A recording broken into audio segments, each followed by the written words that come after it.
এই মুহূৰ্তত জনাইছো খবৰ গুৱাহাটীৰ নুনমাটিৰ ৰাজপথত হৰিণাৰ মুক্ত বিচৰণ বনাঞ্চলৰ পৰা জনাঞ্চললৈ আগমন ঘটিল প্ৰকাণ্ড হৰিণাটিৰ প্ৰথমে নুনমাটি শোধনাগাৰৰ মূল প্ৰৱেশ দুৱাৰৰ কাষত প্ৰত্যক্ষ কৰে হৰিণাটিয়ে নুনমাটিৰ মূল ৰাজপথত বহু সময় ধৰি বিচৰণ কৰি আঁতৰি যায় ৰাজপথত হৰিণাটিৰ মুক্ত বিচৰণক লৈ অঞ্চলটোৰ সৃষ্টি হয় হোৱা পৰিস্থিতি পুনৰবাৰ জনাইছো গুৱাহাটীৰ নুনমাটিৰ ৰাজপথত প্ৰত্যক্ষ কৰা হৈছে এটা প্ৰকাণ্ড হৰিণা আৰু বনাঞ্চলৰ পৰা জনাঞ্চলৰ আগমন ঘটিল এই প্ৰকাণ্ড হৰিণাটিৰ প্ৰথমে নুনমাটি শোধনাগাৰৰ প্ৰৱেশ দুৱাৰত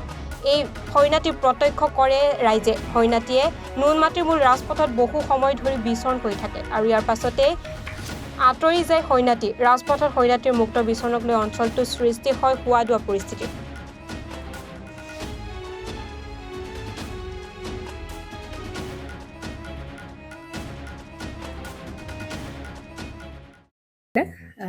জুবিন গাৰ্গৰ